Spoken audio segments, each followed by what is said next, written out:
Anyway, I'm in the middle of still working my way through my massive to-do list of things I need to catch up on. And currently I'm working on tightening up a review because I left it. I wrote a review the other day and it was ready to upload. And I said to myself, I was going to leave it, reread it, and then decide for myself what might need to change and what doesn't. I didn't think I'd need to change that much. I ended up deleting the entire article and starting again. So now I'm at a point where I'm completely stumped and it's like, ugh. But I've written the whole thing. It's just trying to make sense of everything and then I can eventually upload it on my website. So they should be going up under my lit reviews real soon. So I'm looking forward to that. At the same time, a few weeks ago, I uploaded a video on how I use tarot cards to help me with narrative and plot planning. I am very much a planner. Well, I'm a bit of both. I do planning and pantsing. I do both. But in order to feel like I know exactly what the beginning is supposed to be, what the middle is supposed to be, and what the end is supposed to be, I will do very basic planning for the narrative in that sense. And I will make notes around certain things. For example, I know who the main characters are going to be. I know if they're going to have a love interest or not. And if they are going to have a love interest, I want that love interest to have their own story. I need them to fight 1, 2, 3 big bads. I need them to have these kind of inciting incidents as the story goes on. I need to consider what complications there will be and then consider the resolve and then eventually come to some sort of end. But the ending for me, again, is a very basic thing because I don't know how I'm going to connect all of those dots. So I don't like to focus too heavily on what the ending is supposed to be. All I know from a basic standpoint is that the big bad either needs to be completely destroyed, or if I'm writing a series like I am, for example, with Wormwood Witches, the main big bad won't be killed at the end of the first novel. He's going to continue on for a while. And that's just a theme that I've kind of learned and I've picked up when looking at the genre of fantasy and urban fantasy. You usually have a big bad, a really big bad, then you have to fight all of his little minions in each book. So that's kind of the idea that I'm going with. I don't know, like I said, how he's going to eventually die. If he dies, I don't know if he's gonna die. I don't know yet. But I know that I need to get to a certain point by the end of that particular novel. And so I make all these like super quick plot points and notes. And then it's just a case of sitting down and then I guess pantsing the rest of the novel. Because like I said, I have to connect all those dots so that they make some sort of sense. That's basically what I do. If I get to a point where something seems too cliched or too overused, or it's a various device that I've some kind of device that I've come across in a novel that I've read that I didn't like, and then I read other books within the same genre or watch TV shows or movies from the same genre that use the same device and I find it irritating, it gives me the opportunity then to sit down with my tarot cards and then decide, okay, how am I going to either do this whole device differently, or how can I circumvent it completely and just come up with a completely different way about doing something. For example, in the tarot card video, I mentioned how I wasn't entirely sure how Sienna's story was going to play out. I was either going to have her go down the path of career and then lead into love, or I would have her going for love first and then going into career later on. And then obviously as I pants along and try and connect those dots, it's just a case of just filling up the sandwich, I guess you could say, in between. So if she followed career, then the pantser in me would say, well, if she follows like the career path, it means that she could probably kill one of the baddies quite quickly and early on. That could probably reveal something about the big bad, like who he's working for or something like that. And at the same time, she can then embark on a brand new romantic relationship with a guy who happens to be in the story. Or I could embark on a relationship with the guy almost immediately. She becomes incredibly stupid, gets pregnant, and then it's revealed that the big bad and his minions are about to come crashing down on the town at the exact same time, putting her love interest and her baby at risk. So I got really stuck with those particular ones, and it was just a case of then trying to decide which one I'm going to go for. So I did a tarot card reading to help me decide which sounded a little bit better. So those are, for example, those are some of the cliches that I mean I try to sort of try to avoid, or at least try and circumvent them creatively. And I do struggle with that. Obviously, in the back of my mind, I'm thinking, well, what would Buffy do? Or what would Phoebe Halliwell do? Or how would they get themselves out of these situations? And at the same time, it's like, but I also don't want to copy what's already been done. I want to do something slightly different. So I ended up going with a completely different approach. Due to another tarot card spread. As I mentioned in that video, those were 2 examples, but they weren't the ones that I ended up using. But that's what the tarot cards have done for me. They've been really helpful. So I'm in the middle of writing this article right now. It's going to be the first article, hopefully, if it's good, that I've written for the Bard of the Isles magazine, which, again, I'll put links and stuff down below. So if you happen to be British or someone who lives in Britain, and you're part of the writing community, please check them out. That's basically it. So I'm basically writing this article, and I've started and stopped this article several times over the last few weeks. This is the 4th attempt at writing a whole fresh article, because when I'd sent the first initial one, I got some really, really helpful feedback, which basically stated, you already know about all this stuff. You need to write something that people who don't know anything about tarot or the world of tarot cards and stuff like that will understand. And I've never, ever done that before, because I'm so used to diving into a particular subject, especially when it comes to like the occult and stuff, or alternative spiritualities, meditation, Buddhism, blah, blah, blah. I'm so used to talking to people who are already familiar with that stuff that I sometimes just forget that there are a lot of people out there who have no idea. So that's what I'm doing right now. I'm just trying to get this article kind of done. I think I'm almost at the end. So I'm going to try and see if I can get that emailed off today, get that ticked off my to-do list, and then hopefully try and figure out what needs to be edited with it, because I'm sure there's going to be a lot of stuff in here that needs to be changed, edited, moved around and such. So I've only got a few days. I think the submission was I think we've got like a week or just over a week. My calendar's up there, so I'm just looking. I think I've just got just over a week to get it submitted. So if I get it submitted today, then it gives me, I want to give myself like a maximum of like 5 days to get it completed. So hopefully I can get this done and get it out there. So I don't know, I'm going to get back to it. I guess you can just watch me type for a few seconds and then be like, oh my God, she's a writer because she's typing. You know, pics, or it didn't happen. It's just, okay. Well, I'm just going to, I'm going to just do that. Okay. There, I'm productive. God, I'm so insane. Oh, I need to go out. I really just need to go out.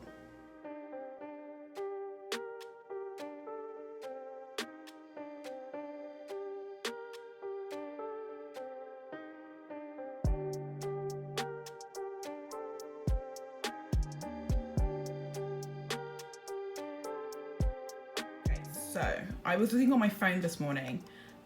Here is the article that I published for or with the British Irish writing community from Bard of the Isles. So this is the first time I'm actually going to be looking at it on desktop.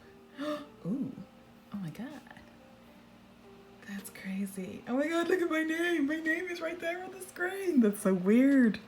I've never done anything like this before. That's so cool. And it was really awesome because I got to work with Pierce Livingstone, who's also the editor.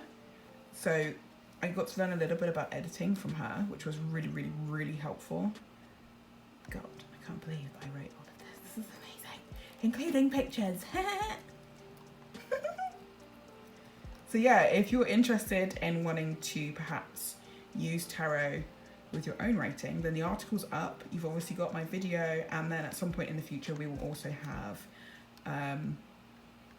a lengthy discussion on it as a topic on my new podcast as well. So yeah, check it out. Go to bardoftheisles.com if you want to see what other author support and articles and things are available. Check them out. They're really awesome. I always tend to talk about them or tweet their stuff.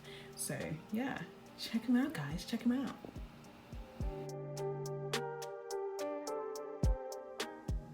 It's crazy to think that I've got something published.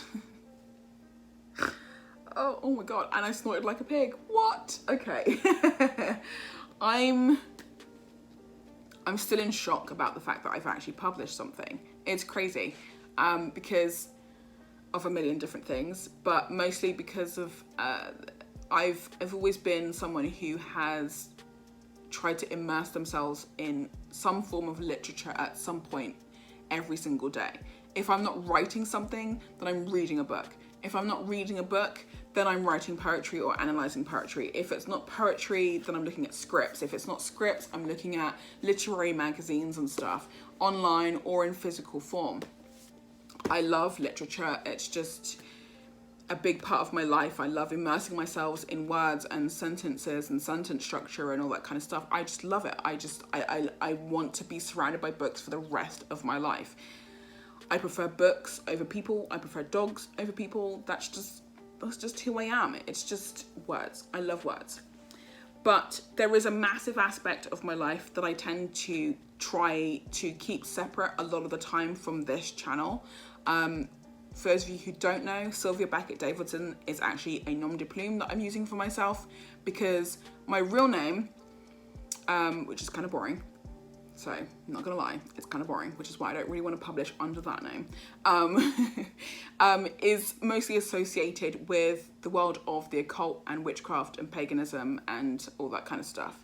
Because for the past 21 years, I've been a practitioner of the occult, and tarot cards happen to be a really big thing for me because, well, for a number of reasons, whether it's for divination, for spiritual reasons, for meditations, but it's also just been a handy tool from a psychological point of view when writing fiction. It's just a really funky tool, and even if you're not spiritual or religious in any way, tarot can still be used as a form of self-care, because it forces you to sit down and really think about things and really sort of spend time contemplating things and trying to find solutions to things that you have probably been in denial about, or things that you're trying to work your way through and stuff like that. Tarot cards are really helpful for that sort of stuff.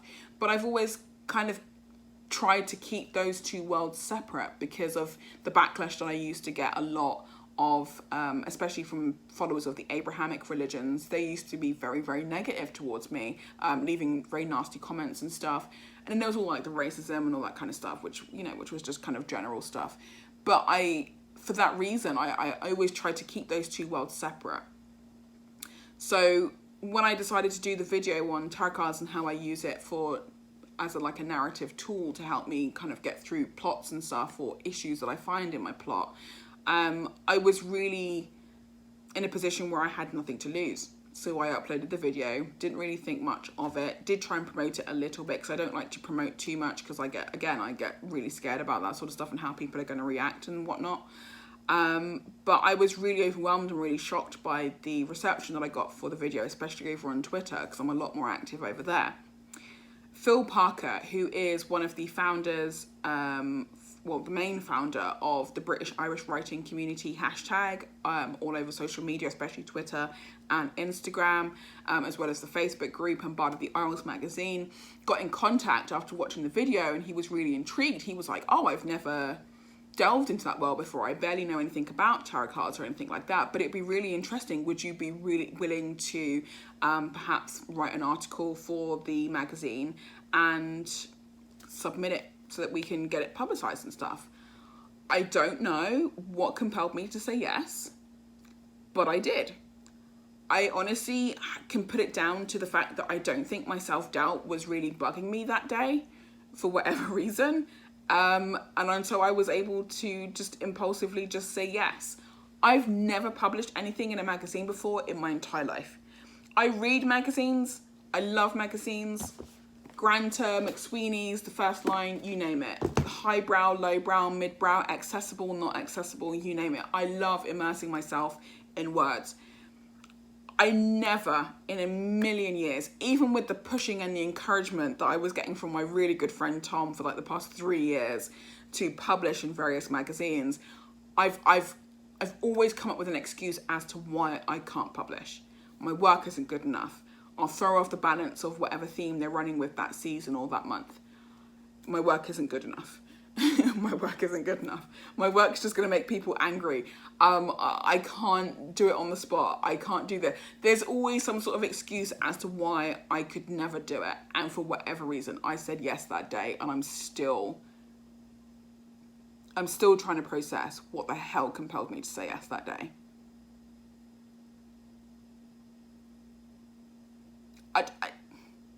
I can't even use the excuse that I didn't have time. We have time. I'm at home. I'm job hunting. It's really difficult right now. But I don't know. I felt like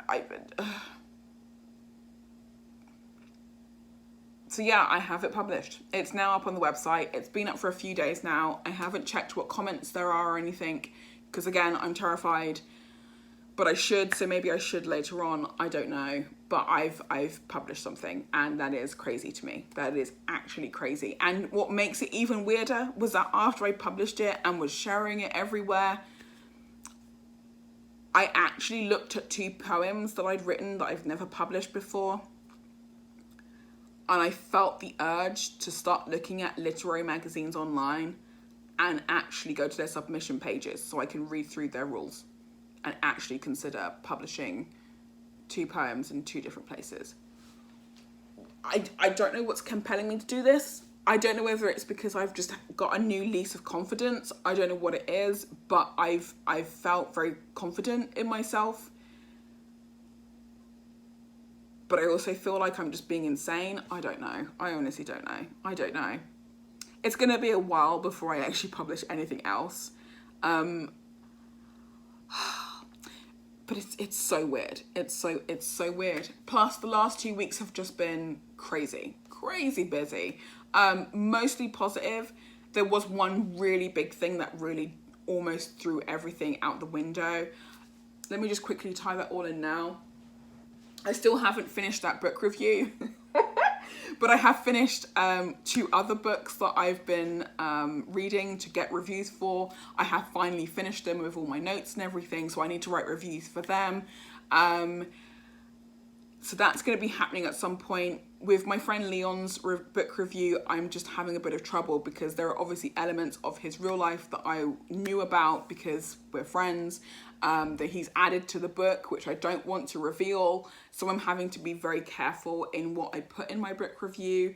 I'm trying to comb through it and to make sure that it's actually going to be up to the standard that I think will be good enough, so it doesn't come across too biased, even though I am very honest right at the beginning about how biased this review might be, but also a very constructive one so that other people could feel compelled to check out his book as well. So I'm still working on that, so that will happen at some point. I got involved with the Share the Mic Now Writers Edition Instagram event that happened on the 1st of August and leading up to the 1st of August, which was really, really fun. So if they're doing another one, I think in fall, I think it's a seasonal thing. So hopefully in the fall when they do another one, I can be involved again, because that was actually a lot of fun, or at least get people directed to the right people who can then get them involved for the next season, which is basically a time where, for example, white authors or whatnot will then be paired up with an author of colour, and then they're able to sit and just sort of share the mic with that marginalised person and say, look, tell us about your writing, tell us about your authorship, tell us about what inspires you to be a writer, tell us about your whole creative world. It just kind of shines a spotlight on those people like me for like an hour or so, and it just means that we get to sort of like share our voices where our voices normally wouldn't be out there being shared with the like other people in the writing community and stuff. So yeah, it was a really fun event. That was really awesome. I was paired with Victoria, so that's why if you went over to my Instagram and sometimes over on my Twitter, you probably saw like these turquoise and orange posters being put up. I was creating these ones based off of the first image that I was sent from Rainy Day in May. And yeah, it was just a really fun event. The 1st of August, though, was really strange because that was day 3 of the water damage that we were experiencing, me and my husband. We had to throw out 20% of our library. Oh. I'd say we also threw out maybe, I want to say about 1/5 of our entire collection of clothes, mostly winter clothing and clothes that we were going to donate as well. But also a lot of items that we were still wearing because it was summertime and we were going to be wearing them like toward the end of summer going into fall, and now we don't have them anymore because we had to throw them out. There was so much damage. I won't go into detail about it now. We probably will cover it very briefly on my podcast, which I also managed to launch in the last 2 weeks. A lot has been happening, guys. A lot has been happening. So yeah, we launched our podcast as well. Again, it's more occult minded, but if you are interested in the world of the occult, hypnosis, that kind of stuff, we're going to be covering a lot of stuff to do with literature and the whole culture of esoteric culture and stuff over on that podcast. So a lot was happening. I'm also coming out of the sort of like the tail end of another like pain flare up. So I had to push through all of my pain to deal with the water damage, but also stay completely positive to work with Share the Mic Now, edit my article that ended up on the Bard of the Isles magazine on their website, and still managed to do like a lot of other things at the same time, recording and editing a podcast. And it was just, oh my God. The last 2 weeks have been incredibly productive, incredibly busy. But the really cool thing is that throughout most of it, even though I did have a panic attack like 3 times, I've come out the other side feeling really confident and really flexible and feeling very positive, actually, which is something I haven't had for a really, really, really long time. So I'm feeling really, really good about that. It's just, I don't know. Life has just been really grand these last 2 weeks. It's really pushed me and it's really tested me. And I feel incredibly confident, and it's just amazing to see both the first 2 episodes of my podcast up, and also to see my article on a literary website that I never thought in a million years I would ever feel confident enough to publish anything, and I have, and it's the weirdest feeling. So I don't know, I just thought I'd throw this in at the end. I was supposed to have the imposter syndrome video at the end of this vlog, and a little bit of something about Leon's review, but that first video went on for way too long, so I just did a whole separate video, and Leon's review still hasn't finished, so I don't know what's gonna happen. But yeah, it's been a really crazy time. It's been really good. It's been really good. We're still dealing with the water damage. We're almost pretty much done with it now, which is good. But yeah, it's just been crazy. So yeah, links to a lot of stuff is going to be down below. As far as Share the Mic Now Writers Edition, please check out the hashtag over on Instagram. And if you are wanting to get involved with the next one, which should be coming up in fall, let me know. I can point you in the right direction, to the right people and who to talk to for that. It's just been a really crazy few weeks. It's been a crazy few weeks. I'm not overwhelmed, or maybe I am, I don't know. But it's just been really amazing. So yeah, I need to try and get back on track, but at the same time, I'm really enjoying this high. So I'm just gonna stay with the highest for as long as I can. Because, you know, it's very rare that I end up with something like this. It's just really cool. It's really cool, guys. It's really cool. Ah! So excited. Anyway, I need to go. My dog is in my spot staring at me like really hard. She needs a treat, and I'm gonna try and see if I can get on with some writing. If I feel this good, I should just continue with my writing and see how far I end up going, because when I'm in a mood like this, which is, like I said, very rare, I can write like 10,000 words in like one go. So it's 12:30 now. I guess we'll see what happens. But anyway, thank you all for watching. Yeah, it's just been crazy. But yeah, if you could read that article, let me know what you think. I want all the criticisms. I want all the positive critiques, all the negative critiques. I want them all, because it's, like I said, it's something I've never done before. So I'm trying to learn from it. And I know at least the first 5 times that I ever submit anything to be published, I'm still going to be learning a great deal. But I don't feel like I'm quite there yet. as far as having a good work out there, if that makes sense. I'm still working on that. I still need to figure out what my voice is. People have said like, oh yeah, you've got a voice. I'm like, I don't know what you're talking about. I don't fully understand what a voice is, let alone if I've got one. But yeah, there's just a lot. So I don't know. It's crazy. I haven't spoken to anyone in ages. I think I'm going to do that as well. I need to just sit and like write comments and email people. I don't know. Anyway, thanks for watching the vlog. See you guys soon. And yeah.